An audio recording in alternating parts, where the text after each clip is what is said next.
Good afternoon from Sacred Space at Titania's Realm. It's 4:20 p.m, still on the 19th of February 2025.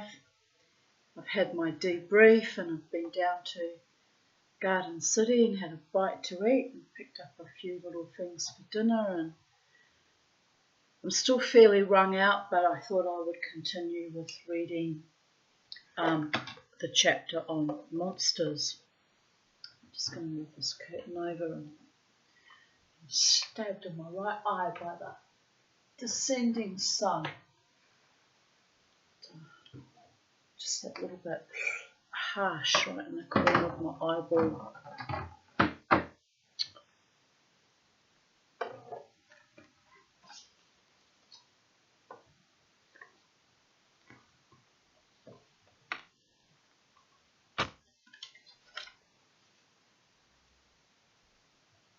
So we continue on the chapter that is still on sea monsters or lake monsters. Unshakable in his faith, Father Gregory Brucey entertained no doubts about his sighting of a creature in Loch Ness on October 14, 1971. He and a visitor were enjoying the view of the serene loch from the grounds of the Benedictine Abbey at Fort Augustus, when both were startled by the sudden violent agitation of its waters. About 300 yards, the sun's still streaming in, which is why I'm like watching it just miss me, but it's a bit harsh on the eyes. My eyes are very sensitive when I'm not well or tired, so I'm a bit hypersensitive. I'm a wilting little violet flower. Oh. Anyway.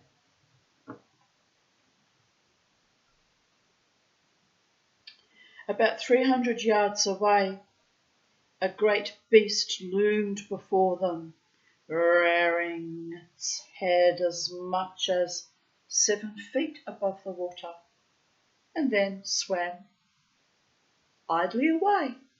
It's just going about its business. The two men, hardly believing their eyes, stood watching it for about 20 seconds before the creature submerged. The monster had been seen by many monks at the Abbey, but never before by Father Gregory. We felt a sense of awe and amazement, he related. In fact, my friend said if I hadn't been with him, he'd probably have run. But not from a sense of personal danger, rather from a sense of the inexplicable. It gave us a feeling of something from another world, or alternatively, some ancient survivor of some ancient underwater dinosaur, which is from another world, I guess. Or maybe it's jump dimensions. Could jump dimensions, couldn't we? I've seen Stargate. I know how to jump dimensions. If you have the right Stargate, that is, and the technology.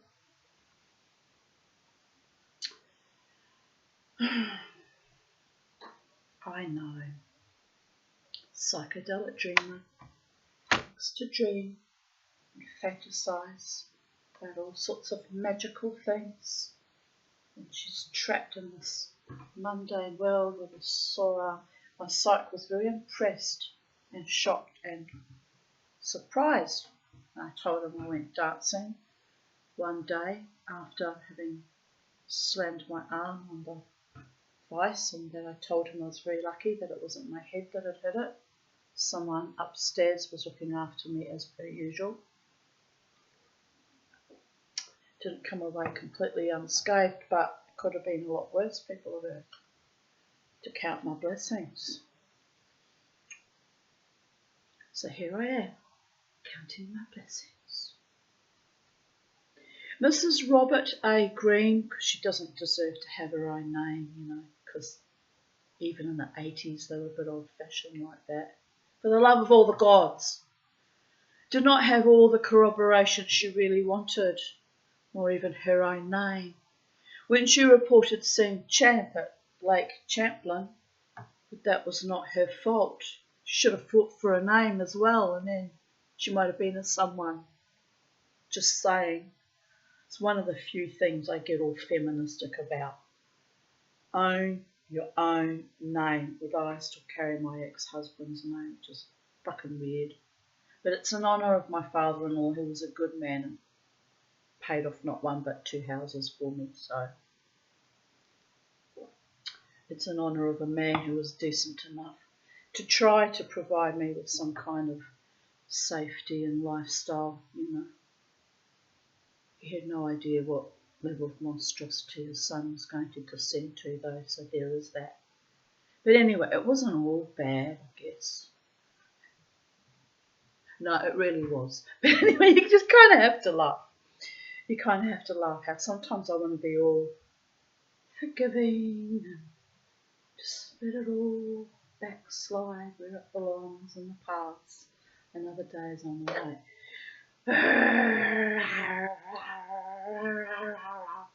it doesn't matter at the end of the day. What's done is done.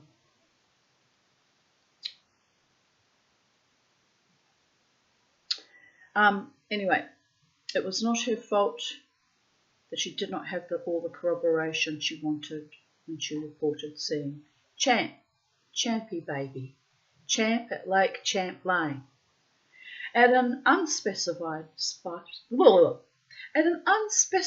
date in 1971. I was 6 years old. Mrs. Green, her mother, and a friend. Neither of them got to have their names either, probably because they didn't know their names. We'll give them a little bit of journalistic license there. We're stopping at a hotel overlooking the lake. As they gazed at the tranquil waters, they saw a snake-like head and 3 dark humps gliding serenely by. Seeking a witness outside her own little group, Mrs. Green called the hotel bartender to come and see it. He took one swift, incredulous look. Returning to his bar, he shook his head and firmly said, "I'll never say I saw it." What's the point of that? Seeing something astonishing and miraculous and out of left field and then go into denial that you never saw it. I hate people like that. I do. They grind my gears. It's just a whole level of stupidity that I just can't wrap my head around that. That cognitive dissonance. That denialism. I suppose it's how they protect their feeble little boring little white picket fence mainstream little lives, that they didn't see anything really, really miraculous and magical and outstanding, and they won't have to think about how small and boring and tired their lives really are. So for me it's the opposite. I need to be able to think about things like that, otherwise my life becomes mind-crushingly like being stuck in an iron mask and not being able to get out of it. Becomes mind-crushingly small and enfeebled and just plain boring. By the gods. By all the gods. Oh. Shove that curtain closed a bit more.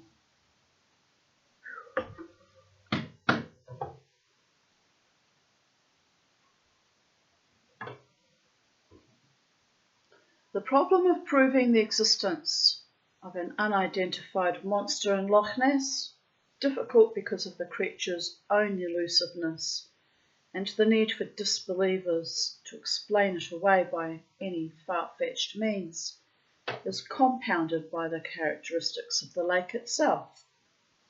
Because of the labyrinthine loch bottom, in places 700 to 975 feet deep, underwater creatures can easily escape electronic detection. Added to that is the murkiness of the water, which is clotted and discoloured with vast amounts of suspended heat particles. Even a short distance below the surface, maximum underwater visibility may extend only a few feet. Well, that's interesting. I didn't know that before. There was no visibility there. Makes it harder to see things that go bump in the loch. It was with these difficulties in mind that the 1972 expedition of the Academy of Applied Science, led by Dr. Robert H. Rines, arrived at the loch with advanced sonar equipment supplemented by a camera strobe light system developed by Dr. Harold E. Edgerton of MIT for photographing underwater life. Photographing, rather. This system consisted of a 16mm time-lapse motion picture camera with a synchronized flash unit of some 50 watt-seconds power. The objective, the almost impossible dream, was to obtain a combination of sonar and photographic,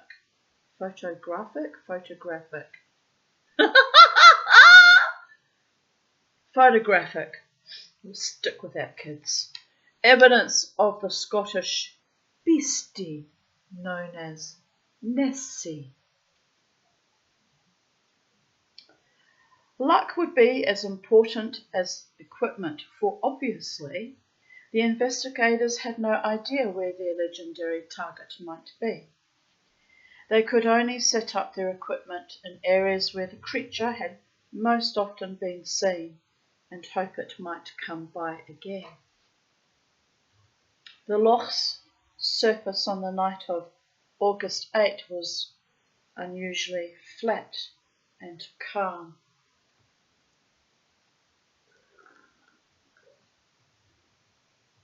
Move my mug over here. It's my arm sore. My arm is sore, people of Earth. Where were we? We got lost at flat and calm. Right. Members of the investigating team waited in boats anchored in Urquhart Bay, a short distance from shore. A sonar transducer was lowered from one boat and gently settled on an underwater slope with its beam aimed out into the loch. The stroboscopic camera was placed slightly farther down the slope and aimed, the strobe flashing periodically, at the area encompassed by the sonar beam. At about 1 in the morning, the team began to see the heavy, dark traces of a large moving object on the sonar beam.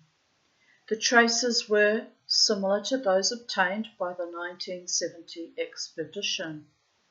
Excitement rose, and with it a sense of something ominous.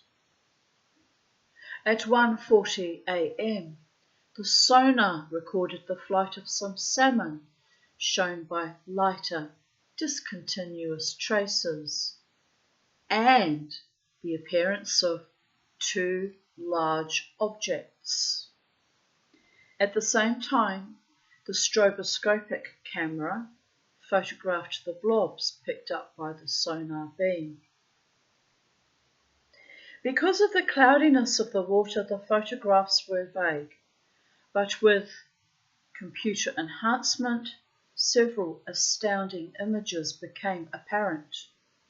2 frames of film showed a flipper, taken 45 seconds apart.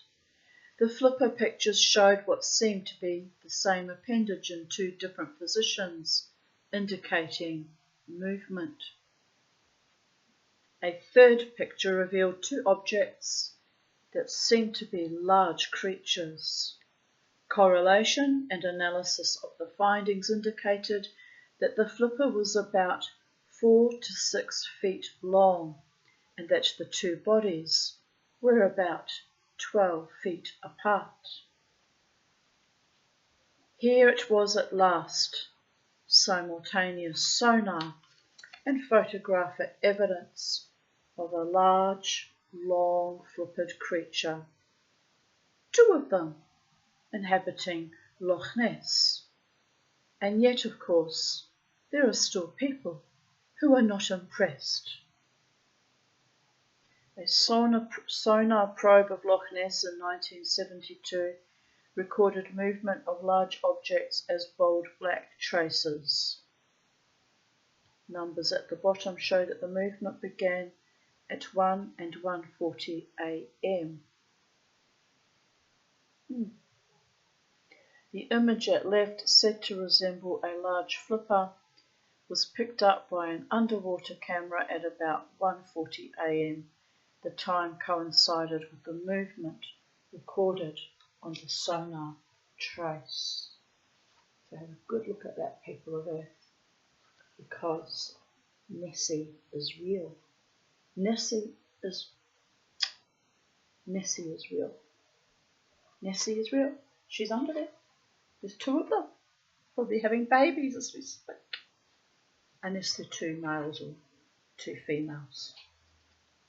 It's possible that they're not going to have any babies and they might be the last of the Nessies. Which would be a shame, since we've only just recently discovered that they're real. Anyway, I'm sure that they travel under the lake and go right down deep under the ocean and pop up in places. Where was that other place that they saw that had a Nessie? Somewhere in Siberia. Here we go, speaking about that. Russian lake monsters were in the news again in the 1970s. Hearing tales of a huge water snake in the Dzhambul region of the Soviet Republic of Kazakhstan in Central Asia. Geographer, and there's nothing wrong with that, it's just tutting at my inability to pronounce things. Geographer Anatoly Pechersky and his son Volodya spent their 1975 vacation beside Lake Kokhol in that area. Kokhol, not to be confused with Coca-Cola, but sounds similar actually. One day, while Pechersky and his son were on the shore, the surface of the lake about 25 feet out broke into deep ripples, and a snake-like monster reared up through the churning water. Its massive head was about 6 feet long, and its thick serpentine body was, by Pechersky's estimate, 50 feet long. Is that as long as a football field? Something like that, isn't it? Maybe not a football field. Maybe an Olympic swimming pool. I think they're 50. Are they 20? They're measured in metres, aren't they? How long is 50 feet by the gods? Someone can do a quick conversion for me because I can't be bothered right now. I'm too tired and I'm not well. 50 feet. 6 feet is taller than me.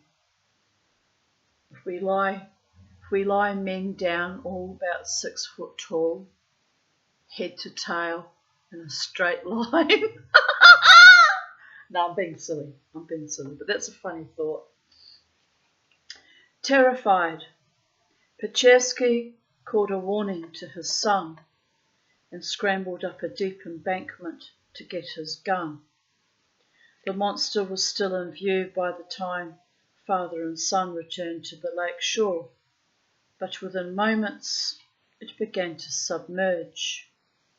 As it sank and the world swirled over it, Pechersky realized that she could easily have picked up either the still camera or the movie camera instead of his gun.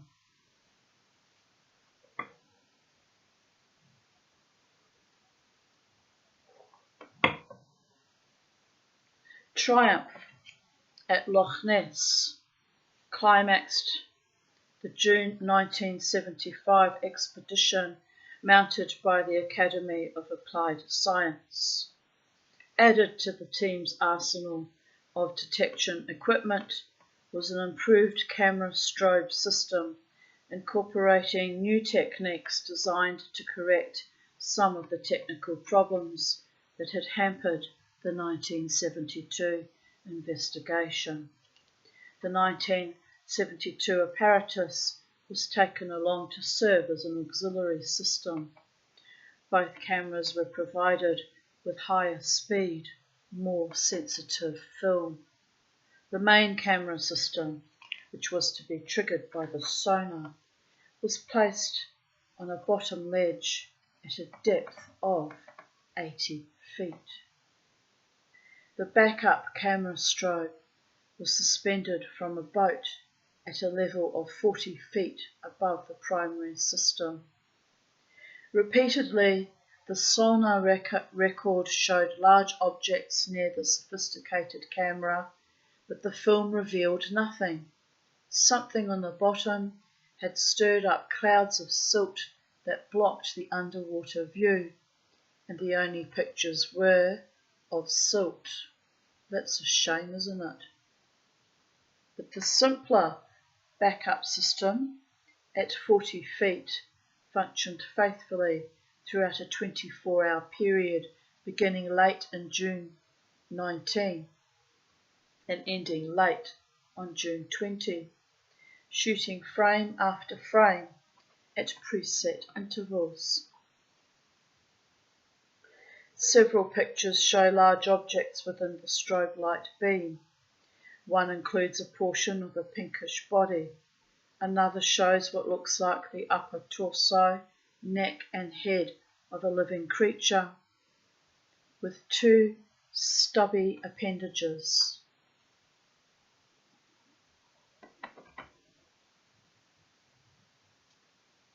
So I just got distracted by a pattern on my ring.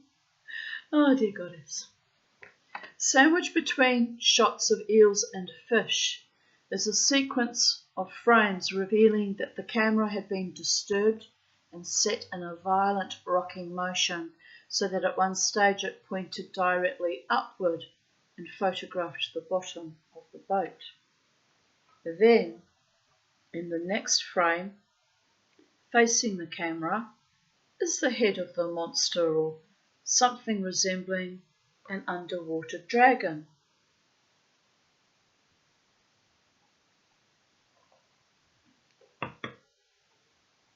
The head is in half profile, showing nostrils, an open mouth, and several horn-like projections. A study of the several frames showing body segments suggests a living creature with an overall length of 20 feet, a neck about 1.5 feet thick, a mouth 9 inches long and 5 inches wide, and horns about 6 inches long, set about 10 inches apart. Other specimens may of course be considerably bigger. Whether or not this manifestation is the famous Loch Ness Monster, it is undeniably an unexplained phenomenon that begs to be explained.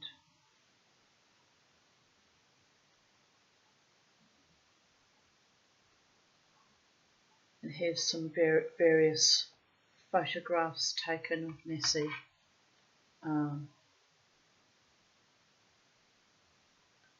Bottom left is a 1975 photo taken, and of the head and upper torso. And clockwise, Surgeon R.K. Wilson's 1934 picture of a head and neck, a shot of a vague form in the lake, an unexplained shape in the water near Urquhart Castle, and a head-like form photographed in 1977. In the centre is a 1951 picture of what may be 3 of Nessie's humps.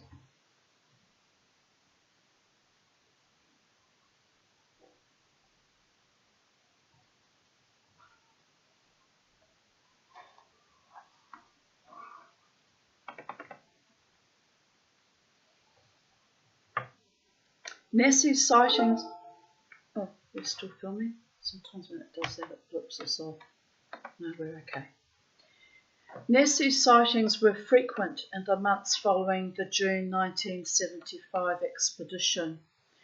2 occurrences reported by science editor Dennis L. Meredith after a season at Loch Ness stand out from the rest for their almost carnival-like extravagance. On July 8, 1975, teacher Alan Wilkins and his son Ian at Lochside, about a mile and a half south of Invermorriston, established what was probably a record for repeated sightings. At 7:20 a.m. and for some moments thereafter, Wilkins saw a 20-foot-long black shape appear and disappear some distance down the loch. At 10:12, Wilkins, accompanied by his wife and several other watchers, saw and photographed 3 large triangular humps moving about in the water in a playful manner. The humps vanished when a motorboat appeared. At 9:25 p.m, Mr. Wilkins and others watched a black patch as it emerged from the water, revealing 2 humps. The thing rolled forward seconds later and disappeared. At 10:25, Wilkins and his fascinated companions saw 3 closely spaced humps about 4 feet high, one following the other in a graceful curve in and out of the water. Finally, they all submerged together. On July 12, 1976, 2 Inverness mechanics were in a boat about a quarter-mile off Abriachan Pier, when they saw a hump trailing in their wake. Curious, without being especially surprised, Ian Dunn and Billy Kennedy turned around and headed back for a closer view. Then they were surprised. Weaving and bobbing around them were 5 black humps about 10 to 12 feet long and 2 to 3 feet high. Scared but spellbound, Kennedy and Dunn put on their life jackets, held on to their rocking boat, and watched the display for 15 minutes. It was like getting caught in the centre of a school of whales, Dunn said afterward. Then a rainstorm swept down the loch and the men started shoreward, followed for a while by one of the beasts.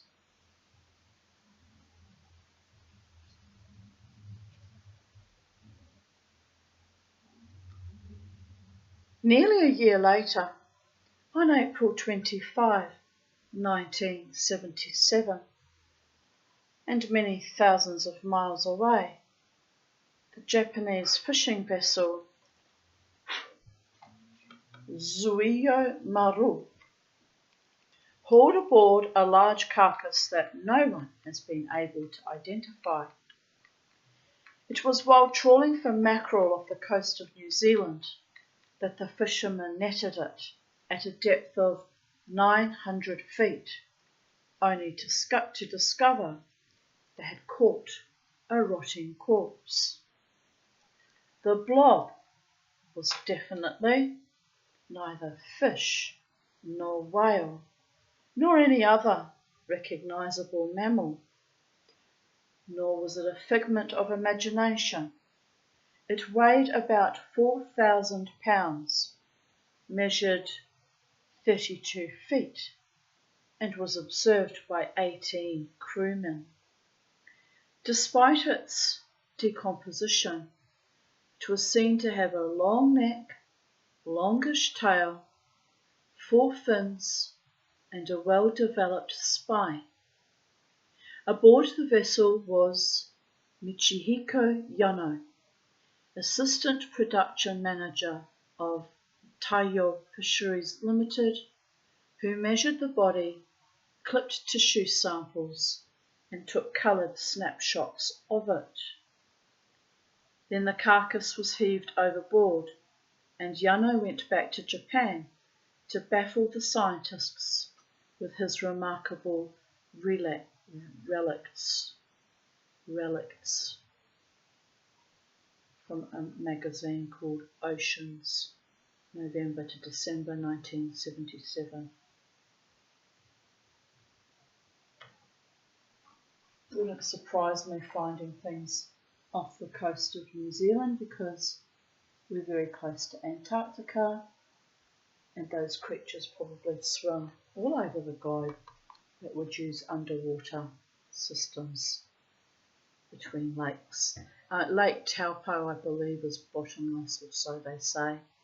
So, supposed to be Taniwha, which are mythological kind of Maori version of dragons, I think. Mythological type creatures, but I think there's Nessies in there too. I think there is. I think they have spotted them at some times too. Because it all feeds out into the ocean. One day in early July 1977, Sandra Mansi and a friend were enjoying the tranquil beauty of Lake Champlain when they noticed the water begin to seethe. Then, to their disbelief, a head and a long willowy neck emerged, curving above a dark floating mass. This, they realised, was no fish. Almost paralysed with fear, Sandra nonetheless managed to aim her camera at the creature and take a quick snapshot. The result was a clear photograph of an apparently animate object, grey-brown in colour and with serpentine features. Here's the photo of it on the surface of Lake Champlain. Just move in a bit closer, but we've got the sun when I do that. There she is, spotlit. Champion, Lake Champlain. Right. Sometime later, a public hearing was held at Montpelier, the capital of Vermont, to support the passage of legislation to protect the creature. Attending the session, Sandra fervently declared, "I just want you to know that Champ is there. Believe me, champ is there. Two official Chinese newspapers reported in 1980 that unknown life forms have been sighted in lakes in Manchuria and Tibet. Well, they're all connected, as I told you. Why don't you listen to me, people at that? Why don't you listen to me when I tell you these things? Research it for yourself. Don't just listen to me. Just study things. You can either be a dreamer or a believer, but every now and then you need the facts.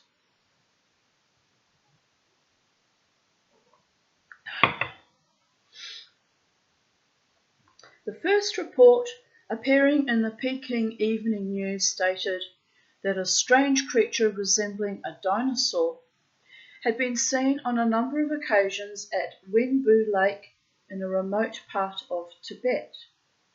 Once it allegedly seized and swallowed a yak that had paused at the lake shore to graze.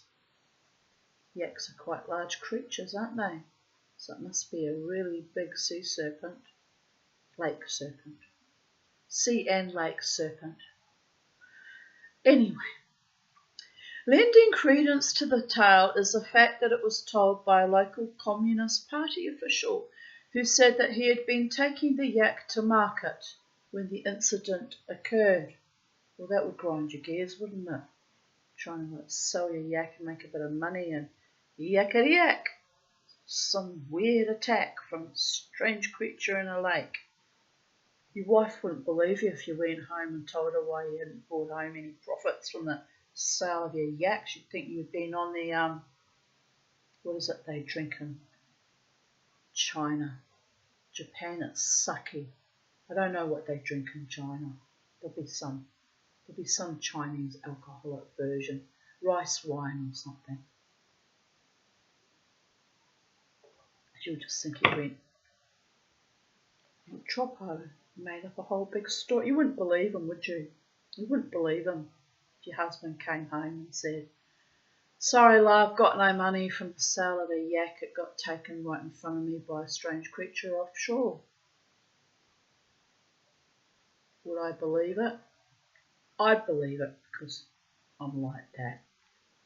I like to believe in my men. Ha ha!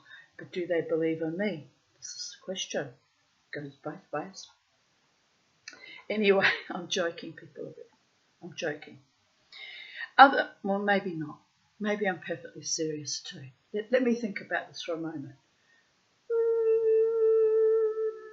It could go either way. Other sightings, according to reports in the Peking Evening News, were made at a crater lake near the peak of a mountain in northeastern Jilin province. Visitors to the crater and the staff of a nearby weather station claim to have seen a creature with a head shaped like a cow's head, but much bigger, and a flat beak shaped like a duck's. A cow's head with a duck's beak. I'm trying to imagine what that would look like. They said the creature travelled at a speed that churned up a wake like that of a motorboat. Wow, powerful. In late 1980, the Kwangming Daily reported that a respected Chinese author named Lai Jia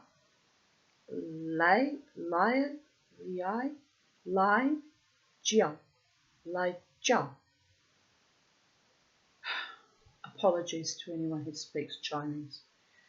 Lai Jia had twice seen a lake creature in the Changbai mountain region of Manchuria.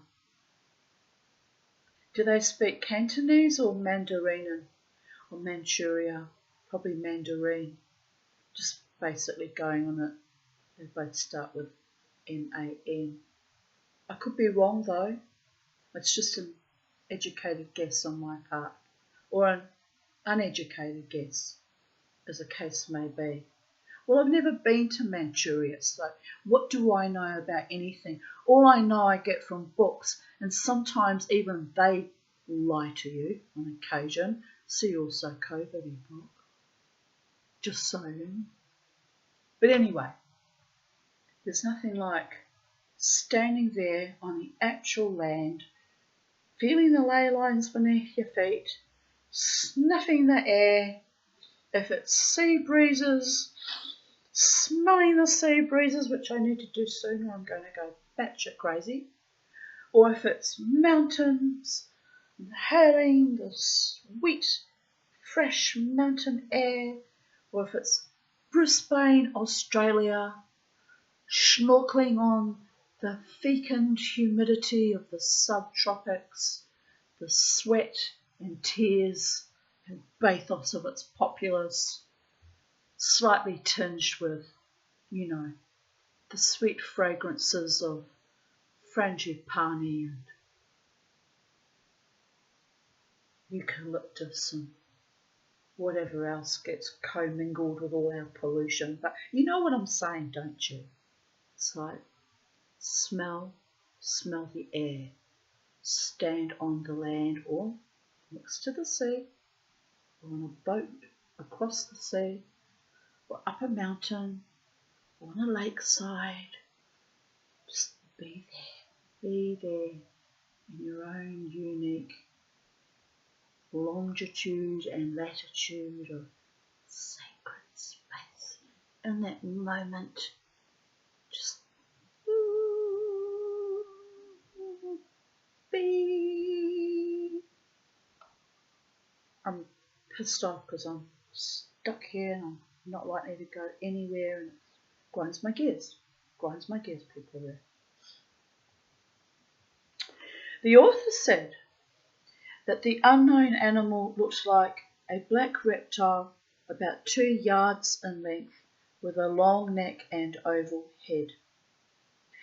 3 local Weather Bureau officials announced that they had also seen it. They shot at it and missed, and the creature disappeared.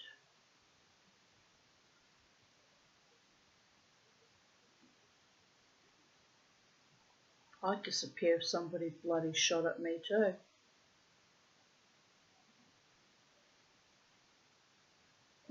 Humans, they see something different, unusual, instead of going, ooh, that's different, that's unusual, let's study it. No, they get a gun out and they shoot at it. Like, for the love of all the gods. This is why any super intelligent race of extraterrestrials or intraterrestrials just keep flying past us. Don't go there, guy friends. They shoot at anything they don't understand. It's unbelievably stupid. Except for the guys that were actually out in the open water and were in actual real danger of being tipped over. Like, maybe that's okay, to shoot at them in those circumstances, just to fend it off at least. But just because you see something you don't understand, there's no need to shoot things, people. There's no need. On the basis of 2 investigatory expeditions made in 1980 and 1981, Dr. Roy P. Mackal, a research biologist at the University of Chicago, is convinced of the existence of a legendary monster in the swampy Ubangi-Congo basin of Central Africa. Oh my goodness, that wasp is back. How is she even getting in here? Is it the same wasp or a different one? I took her outside, didn't I?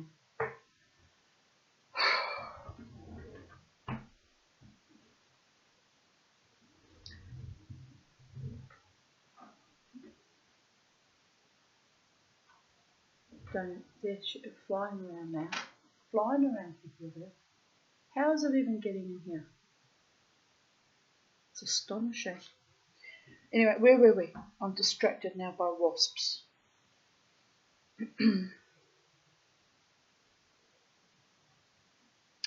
Known as Mokele Mbembe, and described by the Congo Pygmies as half elephant, half dragon, and much more fearsome than a crocodile. The creature has been dodging hunter-explorers since the start of the 20th century, although reports of something weird in Central African rivers and swamps go back to the 1800s. I'll tell you what's weird, that wasp coming back and hanging around again when I haven't opened the doors and windows. It must have come in when I came home with my, chicken and corn and noodles. Anyway,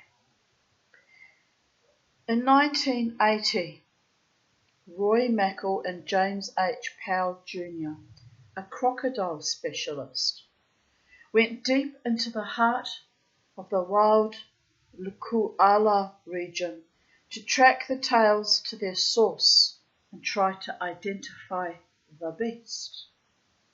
They arrived at the remote outpost of Mfondo early in February.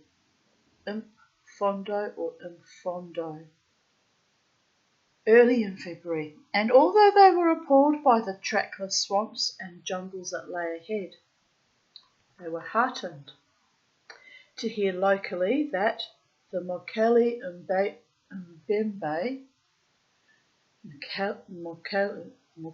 Mbembe, pardon me, it's astonishing. It's a bit astonishing, people are there. Mbembe was often spoken of as a well-known phenomenon, if unfamiliar, beast.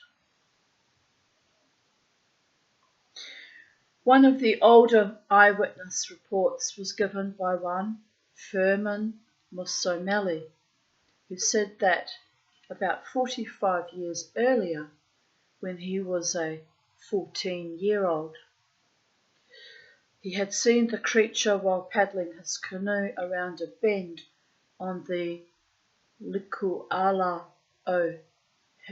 Herbs River near the town of Ipena. He waited only long enough to see a reddish-brown snake-like head and neck about 6 to 8 feet long before he paddled briskly away, but the image was burned into his brain. When shown a book of animal pictures, Musomeli picked a sauropod, or dinosaur, as the creature he had seen. It makes sense, doesn't it, that they might still be existing way, way, way in the deep, and occasionally they come up for feeding or migrating or whatever reasons.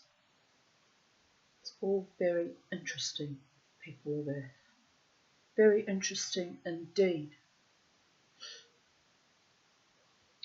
The next report by a woman from Ipena, spelled E-P-E-N-A, confirmed that such a creature was indeed a habitué of that area. In other words, habited that area. Two of the beasts, she said, had recently entered Lake Tele from the Bay River. One had been killed by lakesiders, then cut up and eaten, in spite of a local belief that people eating its flesh would soon die. Why would you do that then? Why would you eat it at all?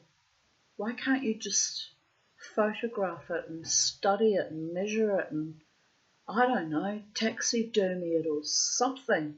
Why do people have to eat everything they don't understand as well? You know what? They deserve to be cursed and die just for being Stupid people. Stupid. It annoys me, stupid people. Also, I would never have eaten it. Can't think of anything more disgusting. Yuck. Well, anyway, I hope they had nice, big, fat, full bellies after all that. I guess waste not, want not is the key. I said that about making my husband, give the conger eels to people that would enjoy eating it because I hate wastage. But a sea serpent that is a rare and unusual thing, why would you eat it? Anyway, the explorers and their porters spent most of the rest of the month slogging through Mokele Mbembe territory, hunting the creature and collecting many more eyewitness accounts. One of the most circumstantial was given by Nicholas Mondongo, a Congolese from the village of Bandeko. During a journey on the Likuala o Ebbs between Mokendjui and Bandeko, he saw a Mokele Mbembe making the water run backwards as it rose out of the river. Must have been enormous. I would have freaked out. The water at that point was only 3 to 6 feet deep, and virtually the whole animal was visible. Mondongo said he saw its back, neck, head, part of a long tail, and short legs. The head was topped with something like a cock's comb. As nearly as he could judge, the length of the creature was 32 feet, about 6 to 10 feet of which were head and neck. Convinced by such reports that, although rare, the Mokele Mbembes do exist, and that they correspond to no other living forms known to science, Dr. Mackle returned to Africa in 1981 on a 6-week expedition with a group of French, American and Congolese scientists.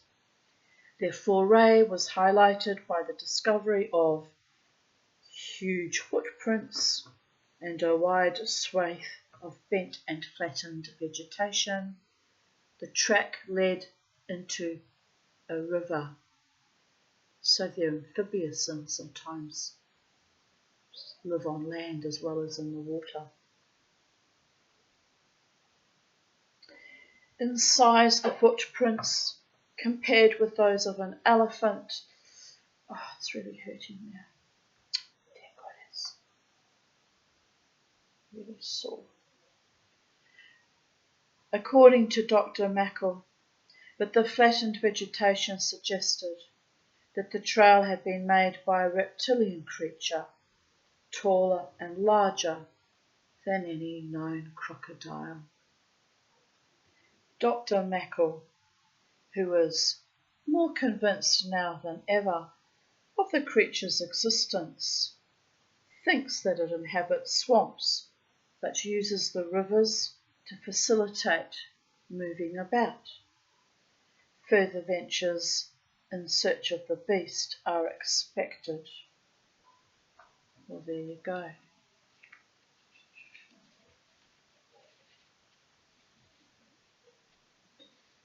Neither fish nor fantasy. The very names sea serpent and lake monster have an aura of myth about them, suggesting that the strange animals referred to are beyond reality. Yet there are thousands of reputable reports of the creature's existence, from Siberia to Scotland and wherever else the waters are deep. One or another of the ubiquitous monsters has been seen repeatedly by groups of unrelated viewers and on occasion by crowds of up to 200. A few creatures have even returned daily, as if to give everyone in the neighbourhood a chance to gawk. In the view of some authorities, including Dr. Frederick A. Lucas, for years the director of the American Museum of Natural History, there is more sworn evidence for the beast than a court of law would need to prove any ordinary case. But what is this mysterious life form? For one thing, it is not a creature. It seems clear from eyewitness reports that there are several distinct species of enormous underwater beasts, a few of which have been tentatively identified. The gigantic tentacled creatures so often encountered in Greek and Roman times and called kraken by Norwegian sailors are reckoned by most authorities to be giant squid. Zoologist Bernard Heuvelmans, who distinguishes 9 different types of sea serpents, has documented the existence of squid that reach an overall length of 240 feet from tentacle to tentacle. 240 feet. That's a lot.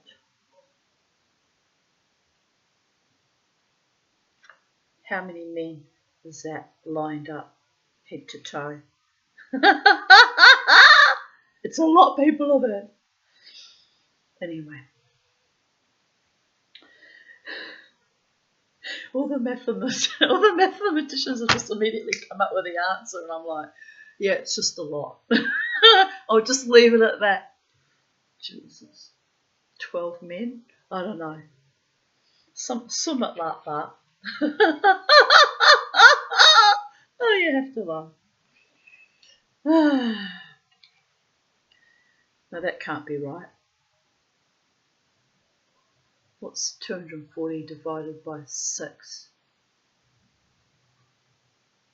I'm having a breakdown. It's funny, I'm not stupid except when it comes to numbers, and I'm getting worse with numbers as I get older. I used to be able to rattle things off, from years of revision. Now I can't even do that. Oh dear goddess. Well, I'm going to die alone in my little housing commission house, reading stories, freaking out about the facts that I can't do basic mathematics anymore. But someone out there will be like, oh baby girl, I know how to work that out for you. Let me help you out with that, lovey. And I'll be like, no, I'm an independent woman. I have a calculator. Oh wait, my batteries have died. Don't worry, I can buy more batteries. People of it. Oh dear God, it is a bit like that. Hyperachieving on my own because of my complex PTSD keeps the average male at bay. Okay, I'm okay about that.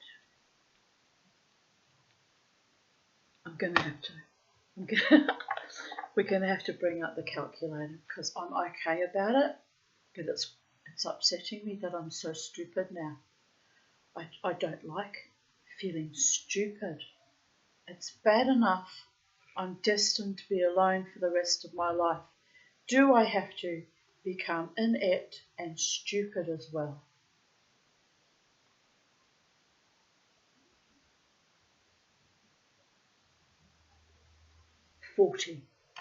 It's 40. The answer is 40. We'd have to lie head to tail, head to toe, 46-foot tall men, so we could know how long 240 feet is. 40 men. That's a lot though. That's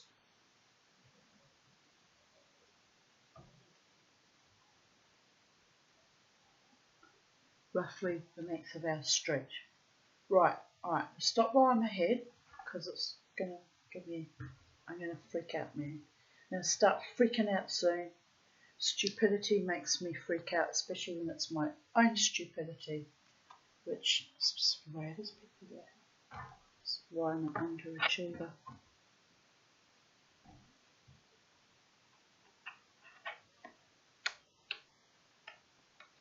It doesn't really matter, does it? We'll have to sing the song by Metallica. Is it Metallica that sings that song, or someone else? Nothing else matters. Sing that, and I'll do the mosh, and it won't matter. Right. 240 feet from tentacle to tentacle. Well, that means from one tentacle to the other tentacle, it's actually only 120 feet each length of tentacle, and then the bit in the middle, and then the other. It's not too bad. So I wouldn't want to meet it on a dark night, swimming around the ocean or a lake, minding my own business. Would not be fun. It would definitely see, pardon me, any human swimming around us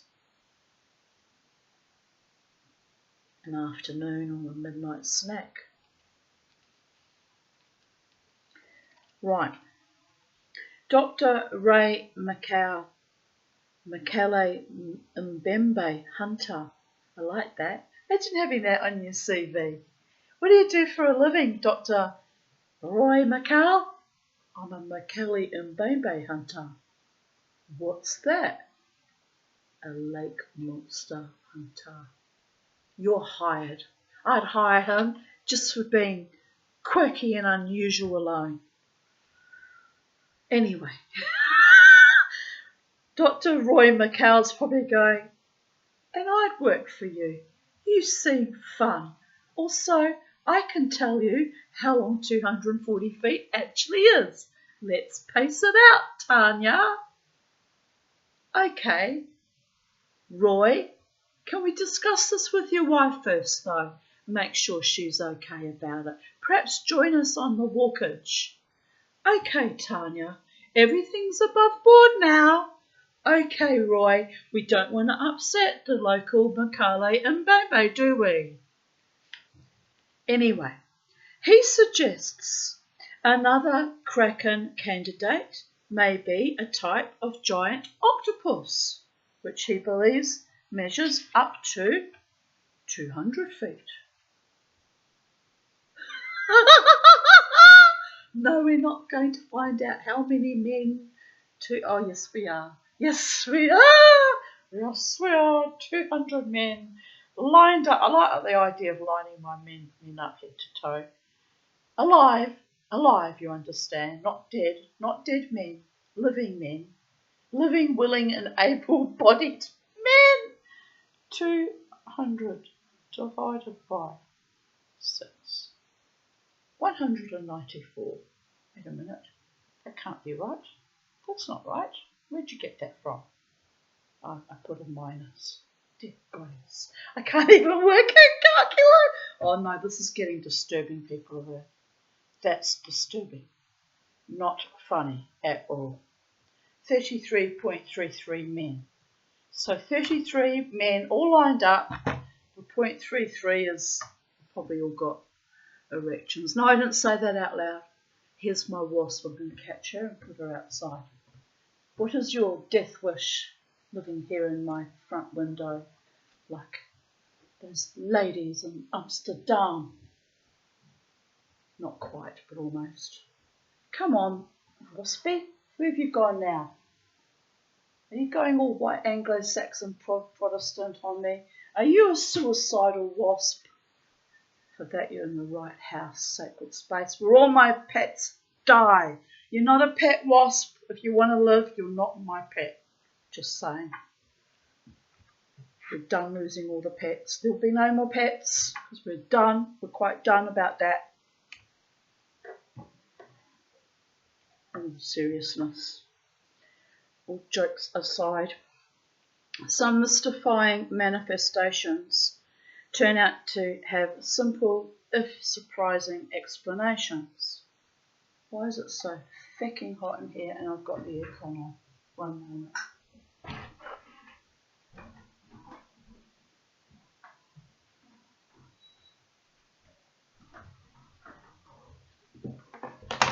Yes, I don't speak Gaelish, but I swear like an Irish woman. Oh, the irony. I know, there's no logic to it, don't even ask. Right. Some mystifying manifestations turn out to have simple if surprising explanations.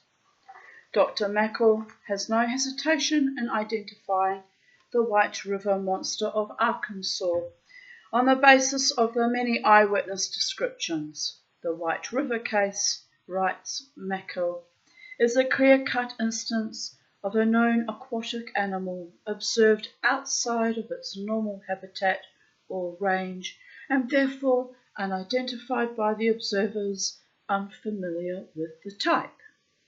The animal in question clearly was a large male elephant seal, a loner, that had strayed up the Mississippi and into the White River. Mackell has some other interesting suggestions based on physical appearance and the possible persistence of some archaic forms.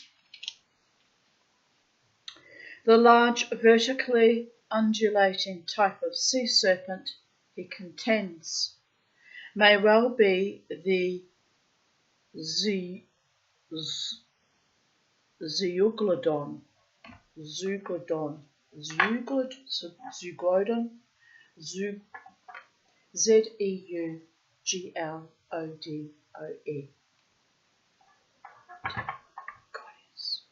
a primitive toothed whale long thought to be extinct. Dr. Mackle believes that a small population of zeuglodons may yet survive, living fossils no older than the ancient coelacanth, the crocodile, or the venerable giant tortoise of the Galapagos Islands. Right. Zeuglodon. I've never ever heard of that. That would have come in handy for Trivial Pursuit or one of that game. There was a game you used to play where you had to what was it called now? I used to enjoy that game. You had to have a letter of the alphabet and you had to go through all these different categories, but think of words starting, for example, with Z. That would have been handy for that game. Except I've never heard of it before, so it's not in my brain. It's not in my brain to be dredged up by my subconscious and moments of peak experience like an exciting game which I'm determined to win, people of Earth. The only way to win a game with a psychopath is not to play. Just saying, I'm talking here about fun games where everyone gets to participate and have fun. Everyone wins because you're having fun together as a collective. Do you remember that, people of Earth? When people used to go out and actually have actual non-threatening, safe and sometimes joyous and sometimes salubrious fun? No, I don't either. It's an indictment on our society. But anyway, I do have fun when I'm dancing for my musician friends. As long as no one gets weird around me, then it's no longer fun. By weird I mean creepy, handsy, threatening, obtuse, obnoxious. Did I mention creepy? Got hassled today at Garden City by teenage boys in their school uniform. Would you believe it? Sitting there, minding my own goddamn business, eating a very late lunch, I got harassed by 14, 15-year-old boys. It's getting a bit much, people of Earth, a bit bloody much. Naturally, I acted up about it, and they stalked me through the rest of Garden City, till finally I said, "You better not be following me, boys, because your afternoon's about to go very, very bad indeed." So they backed off there, only because I set up quite a bit of a scene and threatened them with the police. I hate threatening people with the police because the police are useless as two long testicles on pussycats, but it is what it is. People are there. Ironically, when I had to walk past in my car, I noticed that the police beat was unattended, so they really would have been quite useless. But anyway, there were enough witnesses around with all the shopkeepers to see that, I said that they've harassed me already at the food court and now they're following me. But it's a bit weird when even young boys think it's entertaining to harass Mama T. But it's the world we've created with the calamari brains. They gave it to all their children, so the children are angry. They no longer have any respect for their elders and cognition when you say, "Don't do that, kid, I'm about to get angry." It couldn't compute. What indeed. The monster of Okanagan Lake fits the description of the Zeuglodon, as do the monster of Lake Champlain and the sea serpents of British Columbia. When the Japanese scientists were through with the decomposing mass hauled in by the Zuiyo Maru, they reached a tentative agreement. "It looks very like a plesiosaur," said one, and none of the others came up with a better idea. Pictures suggest that the elusive creature sought in Loch Ness is linked to the elasmosaur, a type of plesiosaur that lived more than 70 million years ago, which is what that one looks like. It does look a bit like it with the long neck and the like almost cow-shaped head and the flippers, and it's pretty actually, quite pretty. Probably wouldn't like it if it surfaced right beside me, but it's out there in the oceans minding its own business, living its best life. I have no problem with that.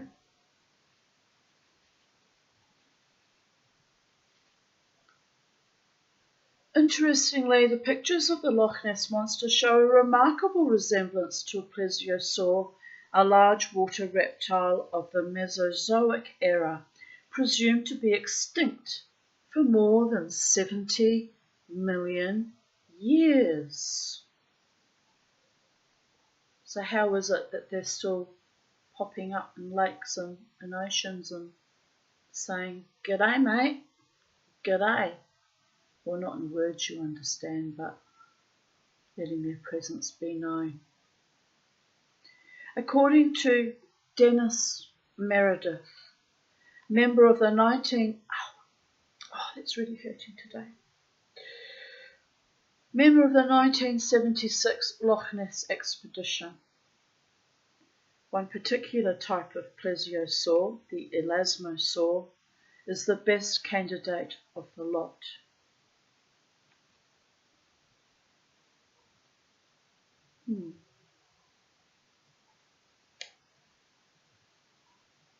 There is a stupefying quality about water monsters, be they plesiosaurs or zeuglodons or whatever.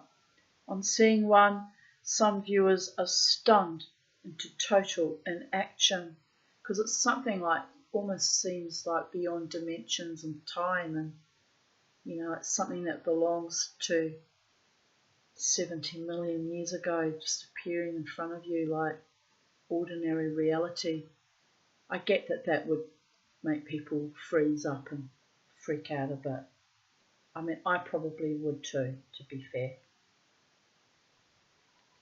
Petrified and revolted. I wouldn't be revolted, but I would be a bit petrified. They forget to use the cameras in their hands or bungle the operation of focusing the lens. Even F.W. Holiday, a seasoned monster buff, feels that there is something very peculiar about Nessie and admits to feeling a mixture of wonder, fear, and repulsion. And yet this monster, which some people find obscene, why would it be obscene? Obscene implies something like really sexually lewd and rude. There's nothing obscene about a water dragon, for the love of all the gods. Is affectionately known as Nessie, as if it were lovable and cute. Well, it might be to other Nessies. Many aquatic monsters have such comforting nicknames. Champ of Lake Champ of Lake Champlain, Ogopogo of Okanagan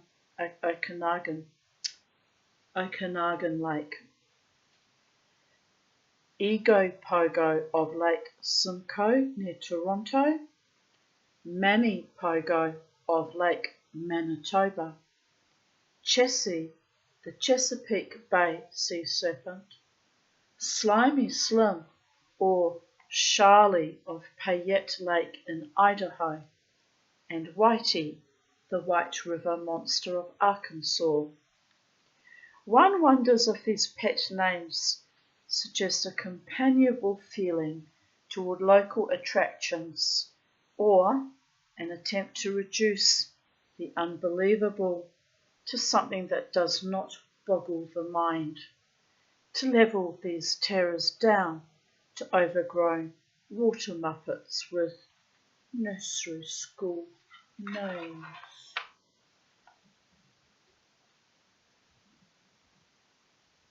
Extended pout. I'm good at pouting. I've been doing it since I was a child. It's not. I'm not trying to be sexy in that moment, by the way. My sexy pout is a bit different, but I'm not going to do it for you on YouTube. For that, you'd have to pay. No, I'm joking about that. YouTube won't pay me for anything. They're just like psychic vampire sucking all the goodness out of me and leaving me for dead, like everyone else who uses me for my energy reservoirs. But anyway, I enjoy reading stories to you, and I enjoy dancing. But I'm well aware that I get used to a certain degree. Just saying. Anyway, if I didn't enjoy it, I'd put a stop to it. But I need the exercise and the dance, and I need the social outlet. And I have a wonderful time at the Brooklyn Standard, and I often have a wonderful time when I attend on rare occasions other venues too. So it's not so bad. But I'm well aware of the vampirising that goes on. And if I want to put a stop to it, I can. Like that. Bing bam boom babies. So anyway, appreciate the Tanya, and she promises she won't pout. Not for any money, not for anyone, nowhere, no how. Niet, nicht, nein.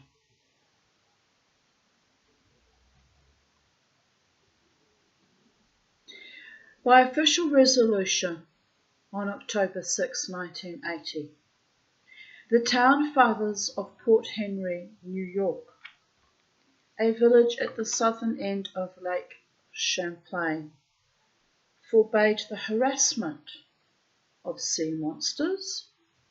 Champions resolved that all the waters of Lake Champlain, which adjoin the village of Port Henry, are hereby declared to be off limits to anyone who would in any way harm, harass, or destroy the Lake Champlain sea monster. End quote. And that's reasonable, isn't it? Everyone wants to be safe and protected and cherished and appreciated and even adored. like Mr. Crow and the rest of the crows that just flew onto my roof. Hello? What are you doing? I think they miss me because I used to sit out, outside with Charlie every day, and sometimes I'd read to you on YouTube from outside. And the crows are looking, trying to figure out, where have you been, Mama T? I'm sitting in my little house, getting old graciously. As if heartened by this proclamation, the monster made generous appearances in 1981 because consciousness, everything knows when it's welcomed and safe and included and loved, and Mama T might make more appearances too if she felt safe and valued and appreciated by the gods. Well, you have to laugh, don't you? I'm the Queen of Yiddish, Jewish mother guilt. But not really. There's nothing to feel guilty about. Just saying in general, everyone wants to be admired and appreciated and respected and cared for. But the way this hurts like hell today. Oh, yeah. Well, it's angry. It's an angry wound. It is knitting together, but it's stinging today. Anyway, my psych was well impressed that I went dancing the following night with this very bad, fresh wound from 4 o'clock the day before. That was a bit bonkers on my part. Plus, I worked on that lovely pendant for Luke the entire evening, right up until 9 o'clock, before I slapped on makeup and threw on this dress actually and went dancing at 11. I don't know how I do things sometimes. I don't know how I do things. So I want to be, I want to be respected and cared for and protected and loved for it. Because, I put in a huge amount of effort to even turn up, given I had a very sore injury. Nobody gives a flying fuck, do they? Nobody. It's like those schoolboys in the Garden City, they're just obnoxious and insensate and fucking soulless.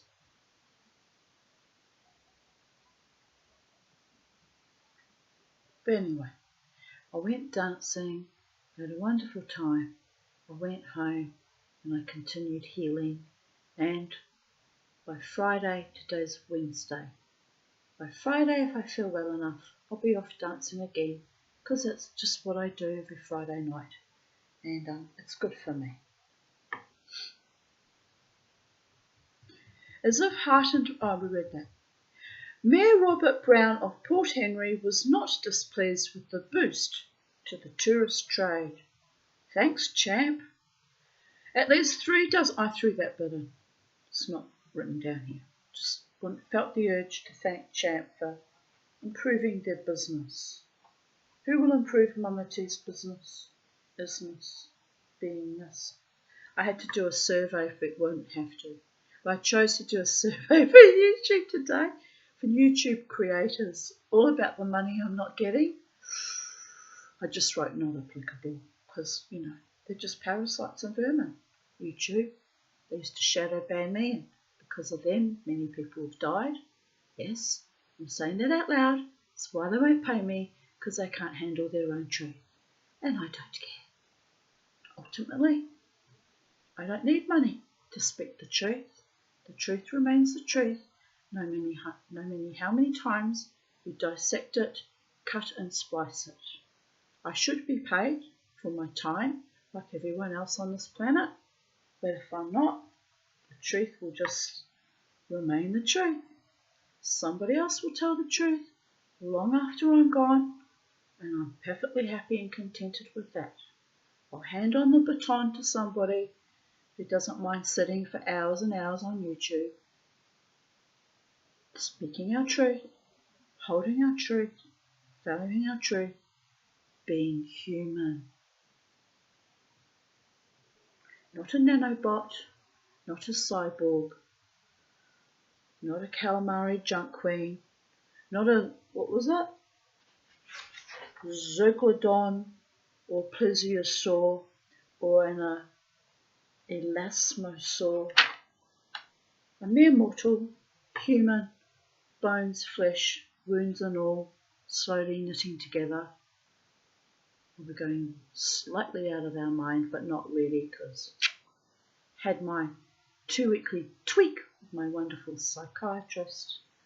And anyway, it's always good. It's always good to have, your psychiatric facelift once a fortnight, just to make sure you're riding through life in perfect equilibrium, people of Earth.